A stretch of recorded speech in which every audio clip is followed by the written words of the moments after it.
This podcast is a quest for well-being, a quest for a meaningful life through the exploration of fundamental truth. Enlightening ideas, insights on physical, mental, and spiritual health. The inspiration is love. The aspiration is to awaken new ways of thinking that can lead us to a new way of being well. Welcome to Body, Mind, and Soul Healing Conversations.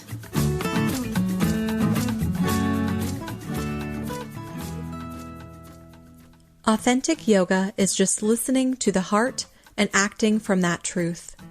Valeria Teles interviews Fiona Agombar, the author of Yoga Therapy for Stress, Burnout, and Chronic Fatigue Syndrome. Fiona Agombar is a yoga therapist and teacher in the Krishnamacharya Tradition. She originally trained with the Yoga for Health Foundation in 2001, then qualified as a KHYF teacher in 2011, and is accredited as an advanced teacher with the British Wheel of Yoga, BWY. She has studied under Bill Feeney, Gill Lloyd, Sarah Ryan, TKV Desikachar, his son, Dr Kausthub Desikachar, and also the Zen teacher, Adyashanti. She specializes in teaching yoga for fatigue conditions, including CFS, ME, burnout, stress, and long COVID. Fiona was a Trustee of Action for ME, a major UK charity, for 8 years. She has set up teaching modules on stress and fatigue for Yoga Campus, which she ran for several years together with CPD Days for the BWY, before she took 5 years out to nurse her husband who was terminally ill. She was one of the key speakers for Global Yoga Therapy Day in August 2020 on exhaustion, overwhelm, and burnout. In March 2021, she contributed to an advisory meeting for the British Council of Yoga Therapy on guidelines for teaching those with long-term COVID. She has recently delivered a successful introductory course for teachers on burnout, CFS, and long COVID with Sarah Ryan. She currently runs classes online for those with fatigue and has referrals for long COVID from a major teaching hospital in the UK. Fiona is the author of the book and DVD, Beat Fatigue with Yoga, Cherry Red Books, and her most recent book, which was recently published, sold out after 3 months. She regularly contributes to UK journals Spectrum and OM. Fiona has Lyme disease, which she manages with yoga. She is passionate about campaigning to change attitudes to those with fatigue conditions and describes herself as a feminine rest activist. Meet Fiona at fionaagombar.co.uk. Here is the interview with Fiona Agombar.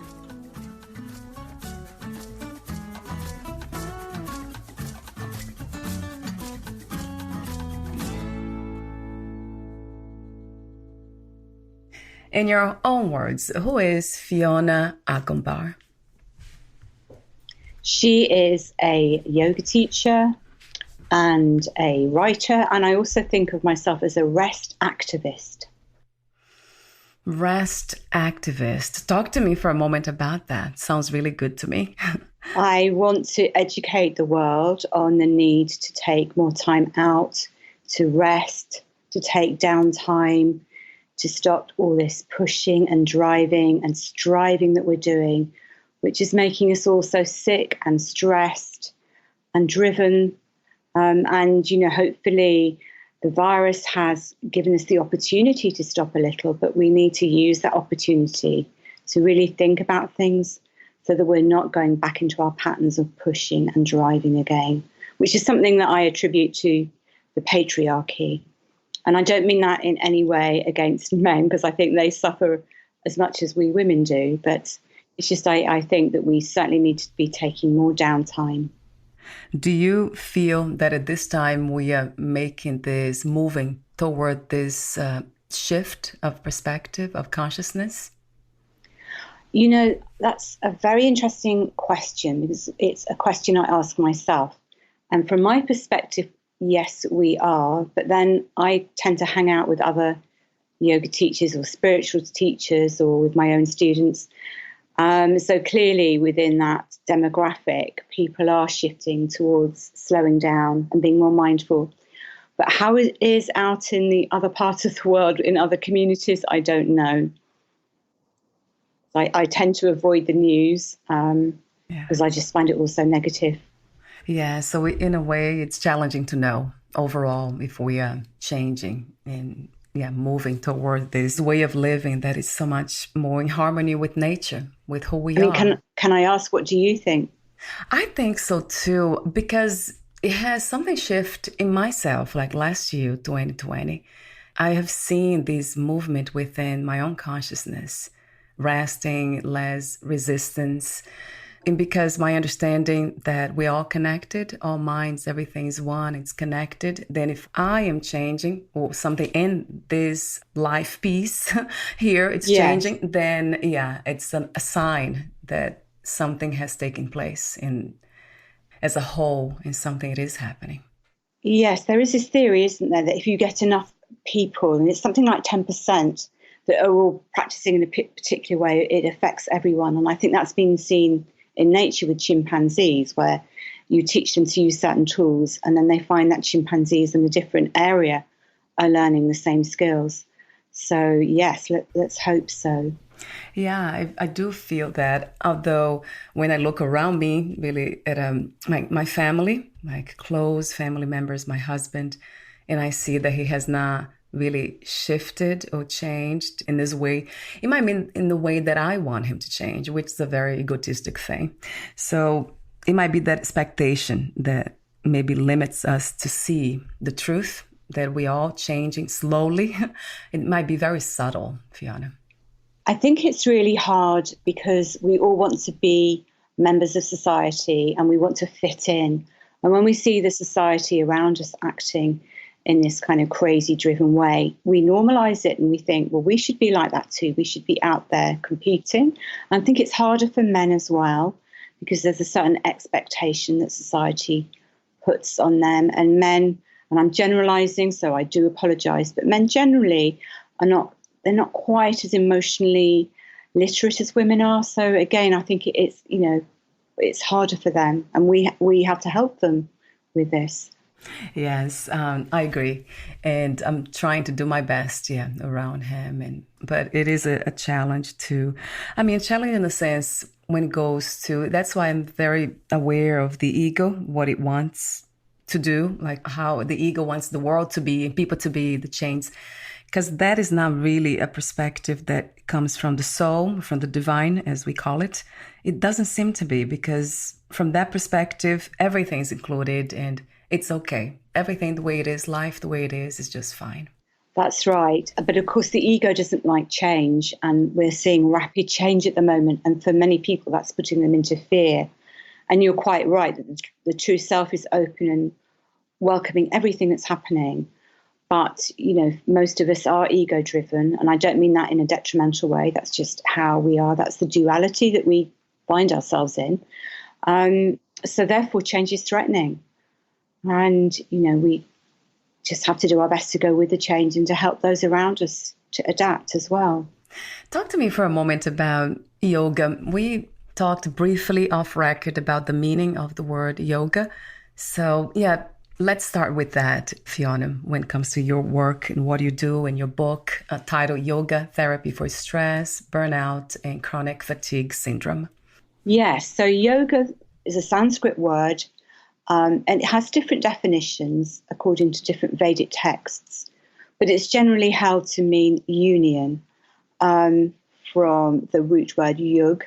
And again, this has different interpretations, but generally, certainly in the tradition I teach in, this is understood as the union of the small self, known as the Atman, with the divine self, if you like. So it's using the language you were just using, it's kind of coming out of the ego to see that we are at one with the divine. How did you become interested in yoga?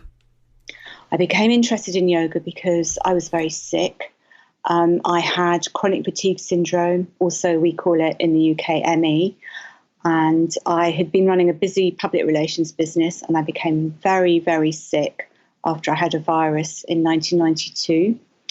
And I was so ill I couldn't even wash my hair or make a cup of tea. And I ended up in hospital, and then I was in a wheelchair. It's really very, very weak. And one day my husband was helping me out in the local shopping area, and I came across a yoga teacher, and she said that she knew a few other people like myself who had this kind of new illness, chronic fatigue syndrome, and she proposed setting up a small yoga class for us, which she did. And the very first class I went to, my mind became still in the practice, and that was just something so amazing and so unique for me that really got me into yoga. And eventually I recovered from chronic fatigue syndrome, and I put yoga down. It's a huge part in my recovery. From your perspective, what is it about yoga specifically that causes us or that promotes healing? It's because the second Yoga Sutra talks about yoga yoga happens when the mind becomes still. And that's not a particularly good translation, but that's really what yoga is about. And I think in the West, we have taken yoga and, cultural approbation. We have made it into something which is about the body and about looking beautiful in amazing postures that we put on Instagram. But actually, yoga is a method going back thousands of years, which is about the flow of energy, and it's about calming the mind, and it's about inner peace. So that's quite different, I think, from how it's taught so often today in the West. And again, with the pandemic, I think maybe those of us in yoga are reevaluating and going back to our roots. Sometimes we think about resting in a sense of laziness. A lot of people interpret it that way. What I feel, so I'm going to ask you the questions about resting within movement, within doing. Is that something that you experience often? That's a really interesting question for two reasons. Firstly, one of the Yoga Sutras talks about when you hold a posture. The actual Sanskrit is sthira sukham, and it means that when you hold a posture, there is a kind of alertness, but there's also this sweet rest. Again, it depends how you translate it, but it kind of means also in the Bhagavad Gita, they talk about action within inaction. So it's about this alertness, this awareness within whatever you're doing. So that's the first part of the question I'd like to answer. But you mentioned that we can be seen as being lazy if we rest. And that's something I kind of want to challenge, because I think we've taken that too far, in the last maybe 50 years or so, because we have become a society which is so driven by the ego towards profit or success or whatever it is, that we're in danger of burning up the planet and ourselves. And because this idea of resting or stopping is seen as something which is lazy, right. Whereas actually being and not doing is incredibly important, and we do need to stop. Yeah, so this is something that we have been conditioned to believe in. That's a false belief. It is a false belief, but everybody's doing it. So we have to maybe ask what is truth. And that's something that only our own heart and instinct can tell us. Yeah. And to listen to our hearts, we have to become very still and quiet. Otherwise, we just get drowned out in all the noise of the society around us. That might be also because of the connection piece, the component within us too. We are driven, some say wired to connect. That goes back to that idea of balance too that we spoke actually off record. This movement, this dance of always knowing what is true and going back to it. But it's okay to become imbalanced, because it seems to me like life cannot, in a human body, cannot be perfect. It cannot be always in balance, right, Fiona? A human body can't be perfect, and it can't always be in balance. But I think it's helpful when we have an awareness of that. So we are aware, if we are still enough, if we then go back into the fast dance of life, we're aware enough to know when we've got out of balance so that we can then pull back again. And the other thing you just mentioned, you were talking about connection and that we're wired for connection. And yeah, absolutely we are. And I think you were kind of suggesting that in the context of we want to fit in with what society is doing. But I see human connection. And again, I think the pandemic is maybe showing us this, that it has to be a genuine human connection from the heart. You know, you look someone in the eye, you give them time, you're really with them, you're present with them. And that's that kind of soul deep connection that I think we hopefully are going towards now, rather than the more false connection of the ego of trying to fit in and to be like everybody else from a position of fear. So that's a very important message. I love the way you speak, the clarity from which you speak of. Trying to fit in is not connecting. Obviously, it's not. That's not actually not knowing who we are, right? If we are trying to fit in. It's not a heart connection. It's more a head connection. And again, you know, I think this is the problem today, that so many of us living in our heads, we're not in our bodies. We somehow need to drop our awareness down into our bodies to become more embodied and to live and speak from the heart. And then that's where the connection comes about. And then that's where the balance comes about that you're talking about, so that we can go off into the dance of life, but we know when we need to stop and when we need to be still. Thank you for your message and your work, Fiona. Well, thank you. Thank you for your lovely questions. Oh, They're inspiring me. And I do have some other warm-up questions for you. And the purpose of life, have you pondered, have you thought about, in a sense of having an answer to that question? What is the purpose of being here? I want to laugh hysterically when you said that, Valeria, because it's such a big question. Right. Be like, you know, could just joke and give a glib answer. I would say that for me, probably most of my life, I've been asking that question. Yeah. What is the purpose of life? Because I think for some of us, that's really important. I do quite a lot of study with the American teacher Adyashanti. And I was at a satsang on a retreat with him once, and somebody asked him this, and he went very quiet and he pondered, and he said, really the purpose of life is just to be fully in this moment here now. And, you know, for me, that is the truth. So that's what, if there's any striving, obviously striving is not the right word, trying is not the right word, but it's more like letting go, to be in the moment. That is our purpose, rather than trying, because once we want to strive or be something other than what we want, we're always thinking ahead into the future. But it's being here, enjoying what is right now in front of us. Yes, that resonates so true. So the most important question to ask ourselves, it's not even who we are, but are we present? Are we here? Are you here? Yes. And I mean, you were talking earlier that, you know, sometimes things are difficult in the moment, but then from our hearts, we welcome in the difficult times too. And usually we want to distract ourselves from the moment because there's suffering. But actually, if we can welcome in the difficult times too, and the difficult emotions, that helps us to open our hearts, and that helps us to be more present, to be yet more present. Healing. What is healing to you, and what are some of the misconceptions about healing, Fiona? Well, you ask such lovely, deep questions. I think we think, you know, or the ego thinks, modern society thinks that healing is about having a perfect body, perfect mind, perfect life. But actually, going back to what I just said, I think healing is about being as happy as we can be in this moment.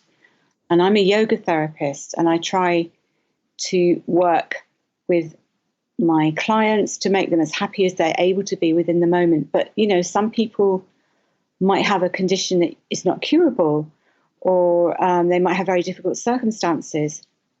And as soon as we talk about healing, we have to be careful that we're not talking about a point in the future, because again, that's taking us out of the moment. So to me, healing is accepting what we have now, even if there's pain or fatigue or stress. It's about trying to do our best to embrace that, to be with that, and to be happy with what we've got rather than unhappy with what we haven't got.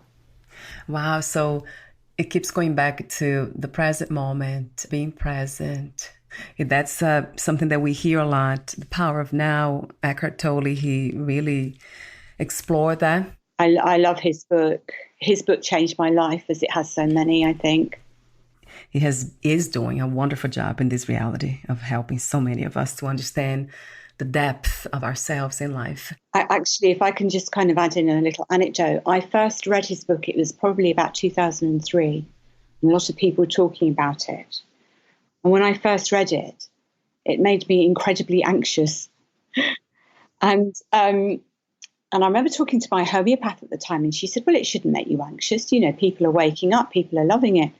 But the reason it made me anxious was because I realized I was a really long way away from that. And I also realized that what he was writing was the truth. And I knew that somehow I had to bridge the gap and get my life to be about what he was talking about.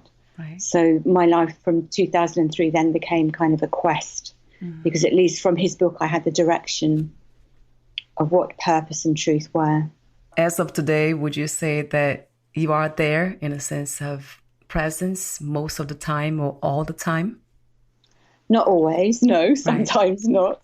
You know, I do my best. Sometimes I am, but it's always a work in progress, I think.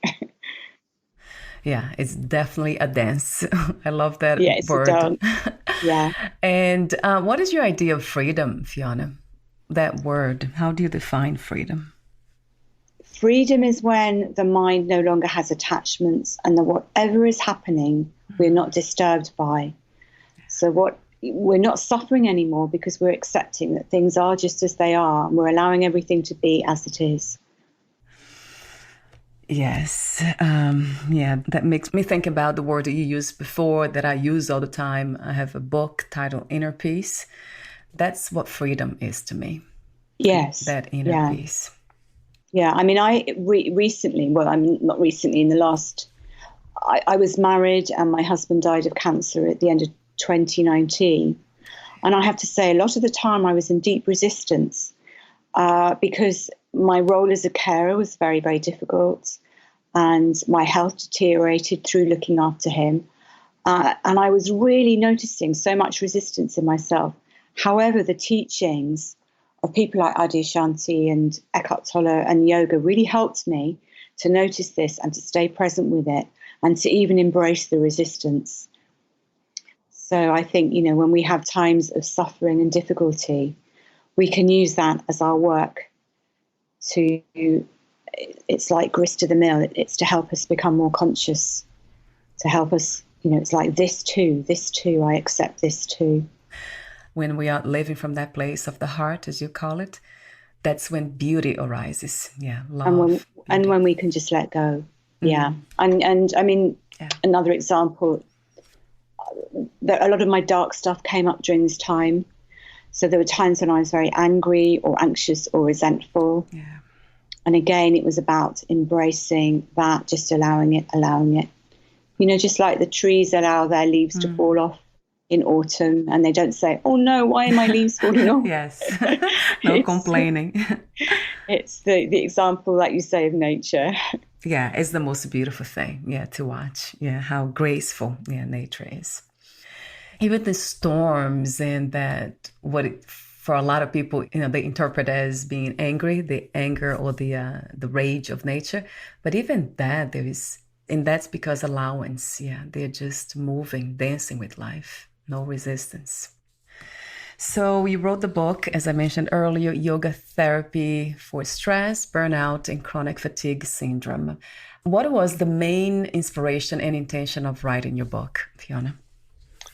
The main inspiration was partly because I had been on a long journey with fatigue and stress myself, and I'd learned so much through my own journey. But also I've worked with hundreds, maybe thousands of people with these conditions. And I'd learned so much from my students that I felt I wanted to share that. And originally I was writing the book for my students. And I said to my editor, I want to write this for people who've got chronic fatigue. But actually the publisher said, no, we want you to write this for yoga teachers. So in the end, it became a book for yoga teachers, but also for people with chronic fatigue and burnout. And ironically, when I was writing the book, of course, there wasn't the pandemic. And I handed the manuscript in just literally 3 weeks after my husband died at the end of 2019. And then, of course, we had the pandemic. And then I started to have people with what we call in the UK long COVID. I think you call long haulers. Is that right?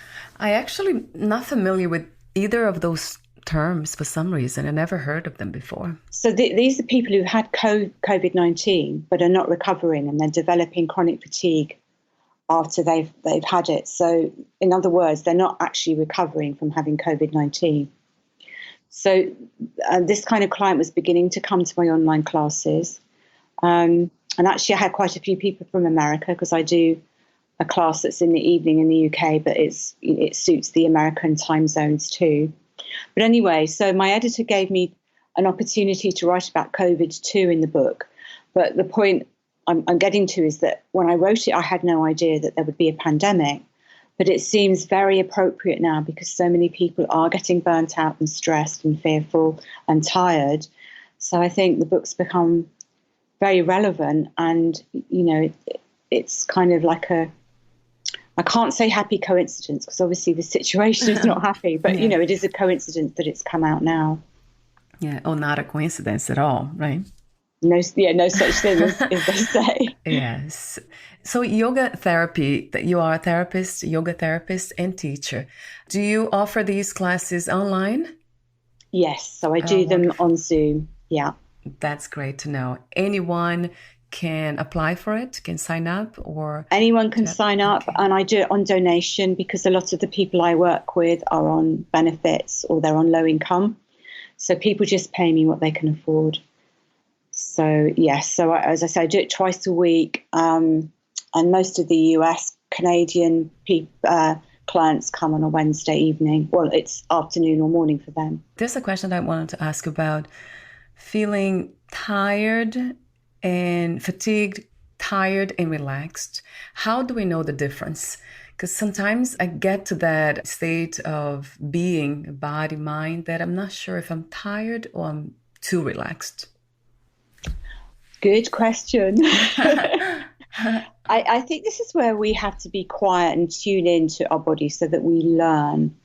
And sometimes you're quite right, because sometimes you go out for a walk in nature and then you feel energized and you think, yeah, you know, I actually did need to do something. So that happens particularly if you're maybe a little bit stressed. But if you're on the burnout scale, or you've even got chronic fatigue, I think you've got to be a little bit more careful there. And there it's about learning to pace yourself. And there's a difference then in the kind of fatigue that you might have. That's more like a poison deep fatigue, where you might ache and feel really unwell. So that's a slightly different kind of fatigue. But I see, you know, it's a bit like a scale. The scale's not the right word. I can't think of the right word. But at one end of the spectrum, that's the word. So at one end of the spectrum, you have stress. And then maybe in the middle, you have burnout. And then right at the far end, you have ME, chronic fatigue syndrome, where people might be extremely ill. So it kind of depends where on that spectrum you are. It's about listening into your body, understanding your body, and then knowing that maybe, yes, I do need to do a little bit of exercise, or actually I would benefit more if I did a long, deep yoga nidra, which is a deep relaxation, or you know, I had more deep rest. Yeah, so there is a difference, and it's important that we are aware. So it goes back to the advice or the idea you suggested earlier about self-awareness and awareness. That's key. I love the way in a book, the way you describe yoga in different areas. You say different things, but they're all the same thing to me.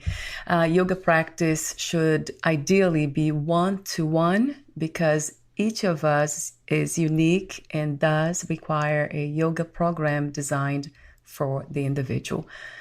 So you see classes everywhere, lots of people. I never practiced really yoga in that way for some reason, never interested me. That's interesting to hear this from you. Classically, yoga was always taught one-to-one. That's how, you know, if you go back through the centuries in India, that's how it was presented. And that's because we all have different patterns or conditioning in yoga. That's known as samskaras. So we develop conditioning from our parents, from our peer group, from our education, from the country we're born in, and even things like climate affect us and the diet we eat. This means that we all develop a unique set of patterns, unique set of conditioning. So a yoga therapist can work with somebody with their unique conditioning, which you're not going to get in a class. Having said that, it can be nice to be in a class because of the community spirit. So I'm not saying that that's not right in any way.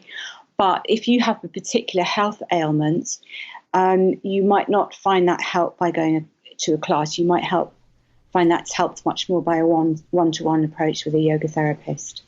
I might be paraphrasing just one word away, but you say authentic yoga is just listening to the heart and acting from that truth. And that is so beautiful to me. Yes, I think that's something I've learned over the years from my teachers and from myself on my own life journey, that it really is about listening to the heart. And what's become really apparent to me is that 2020, 2021, pandemic times,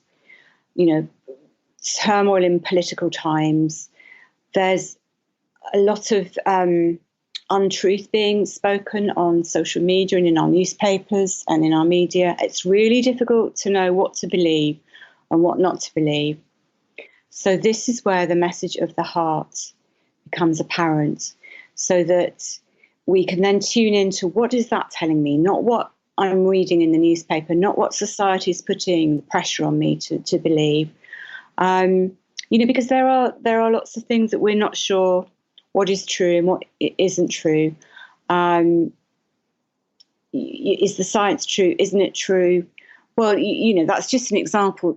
Science is science, and I'm not dissing it in any way. But also, we need to be a society which also embraces our intuition and our heart as well. It is as important. There is a danger, I think, that we worship science so much that we lose that intuition, that heart center, that truth of ourselves. And that's the voice that we really need to listen to. Yes, I agree. And it might be this for those who only listen to scientific studies and just preoccupied with science. They might be coming from that space of the ego mind, the mental, the mind. Yes, again, that's part of the patriarchy. And, again, right. I'm not saying that in a negative way. It's just right. How society is at the moment. It's very heady. It's very intellectual. But I like to think, in yoga circles, that there's something called the rise of the divine feminine, which is coming about, which is more empathic, more heart-centered, more compassionate. And that's not anti-male in any way, because I think men will benefit from this sense of compassion too.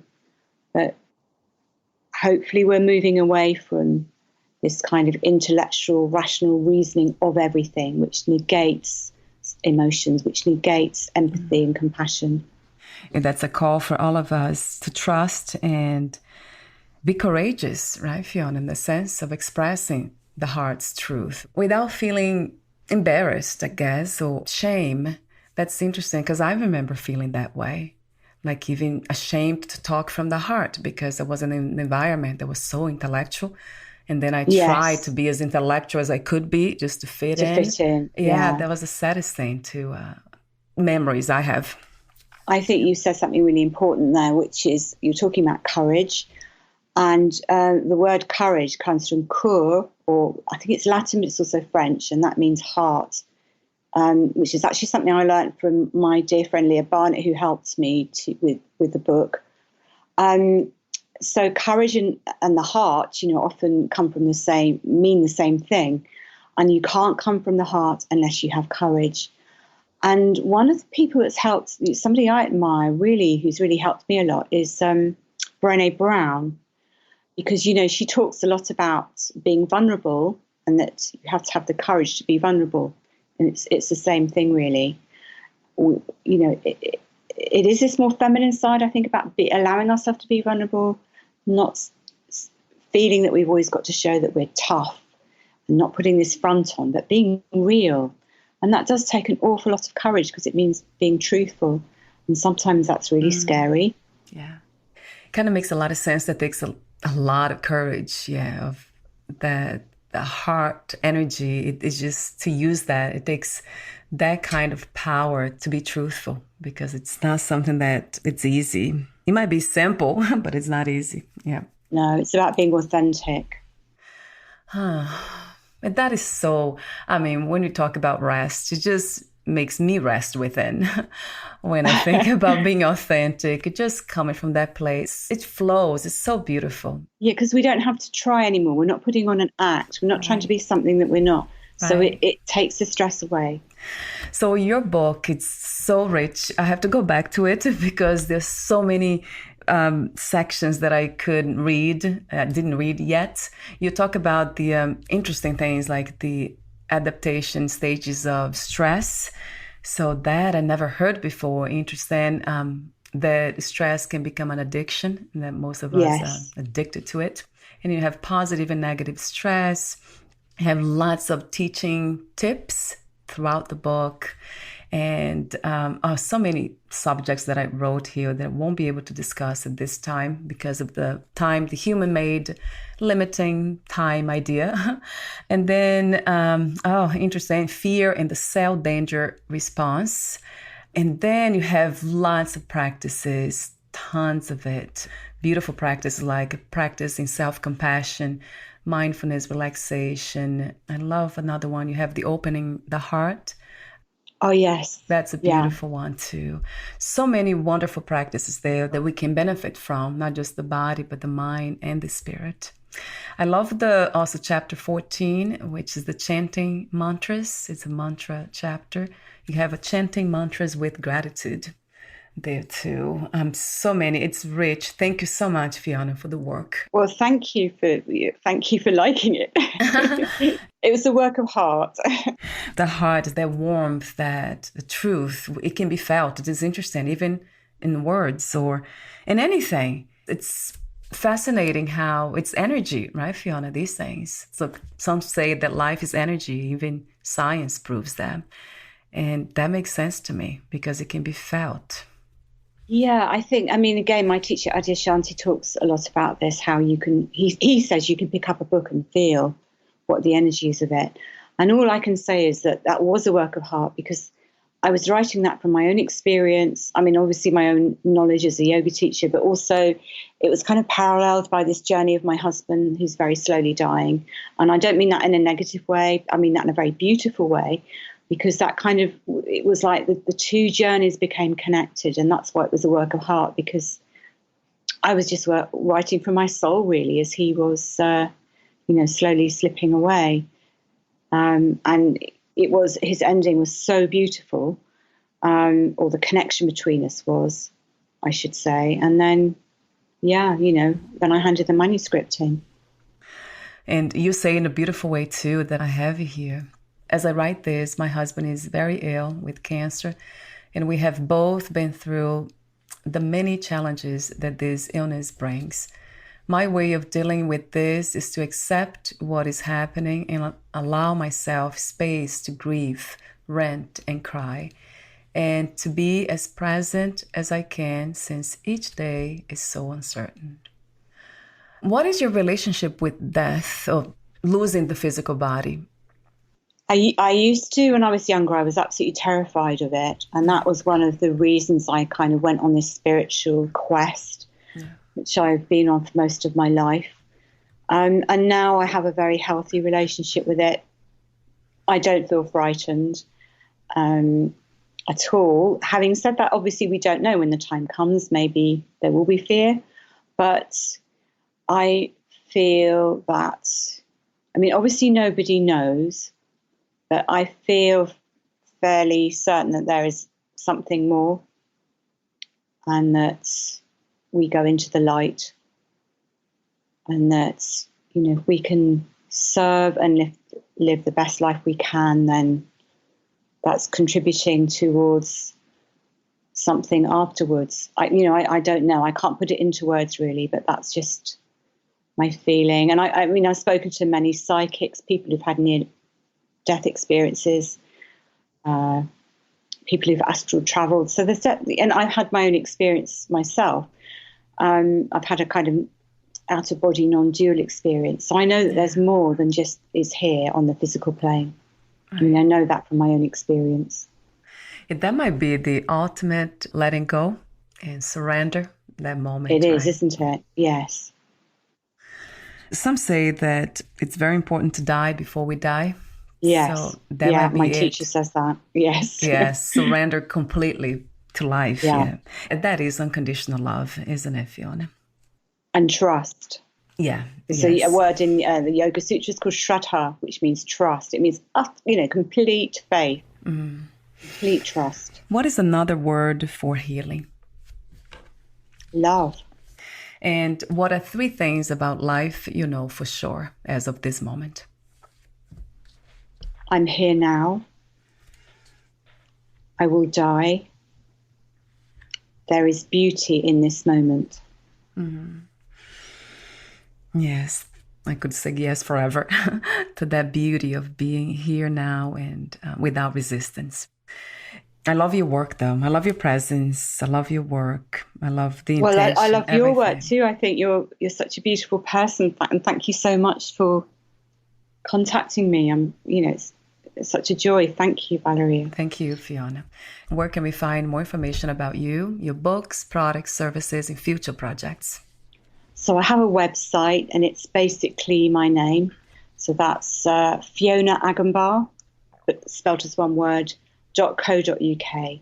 I've also got a YouTube channel, which I've only just set up. So people are beginning to subscribe to that. So I put some of my practices on that.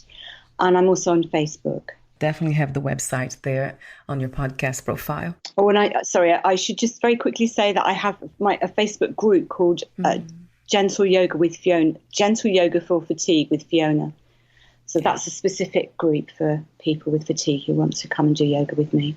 Please send me the link. I don't have that link, but if you send it to me, I will have on your podcast profile too. I will, yes. Thank you again, Fiona, and we'll talk soon. Thank you so much. Thank you. Bye for now. Bye. Thank you for listening. To learn more about Fiona Agombar and her work, please visit fionaagombar.co.uk. To learn more about this podcast, please visit fitforjoy.org/podcast. Thank you again for listening, and bye for now.